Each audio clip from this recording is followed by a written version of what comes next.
আজকের এই দিনে আবু সাইদ পরে মনে দিয়েছি তো রক্ত,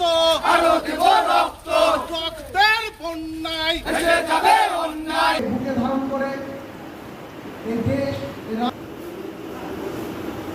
ربنا هب لنا من ازواجنا انك على كل شيء قدير 24 যারা রক্ত দিয়েছে, তাজা রক্ত ঢেলে জমিনকে লাল করে ফেলেছে আল্লাহ, মেহেরবানি করে তাদের কবরের মধ্যে সব পৌঁছিয়ে দাও আল্লাহ। তার পরিবারের সদস্য যারা আছে, শোক সন্তপ্ত পরিবার, তাদেরকে আল্লাহ সবর ইখতিয়ার করে মেহেরবানি করে তাদেরকে সুস্থ করে স্বাভাবিকভাবে আমাদের মধ্যে ফিরে দাও ইয়া আল্লাহ। আল্লাহ আজকে বরাদ্দ বেলাল বাইরে যে উদ্যোগে চললে আল্লাহ গোটা জাতি আল্লাহ নিরাপত্তা পাবে আল্লাহ, ধর্ম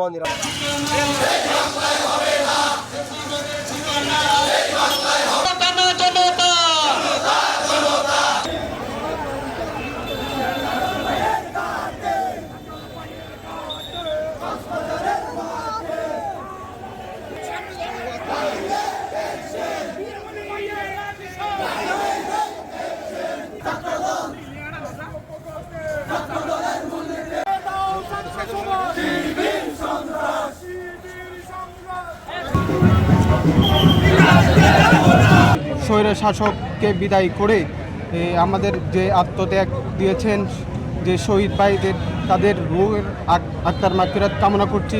তাদের জন্য মহান রব্বুল আলামিনের কাছে দোয়া প্রার্থনা করছি। আমরা 24-এর গণ অভ্যুত্থানে যে ছাত্র জনতা থেকে শুরু করে সবার সম্মিলিত প্রচেষ্টায় স্বৈর শাসক শেখ হাসিনার পালিয়ে গিয়েছে দিন দুপুরে, তাও এটি একটি ইতিহাস। কিন্তু আমাদেরকে এখনো এক থাকতে হবে।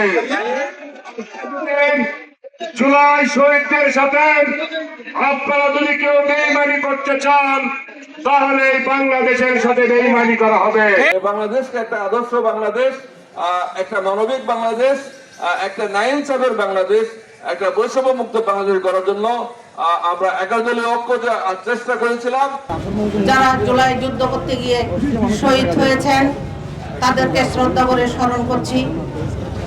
যারা জুলাই যুদ্ধে আহত হয়েছেন, যাদের মূল্যবান সম্পদ চোখ পা হাত হারিয়েছে, তাদের যাতে সহসা সুস্থ হয়ে আবার স্বাভাবিক জীবনে ফিরে আসতে পারে, তাদের জন্য দোয়া করছি।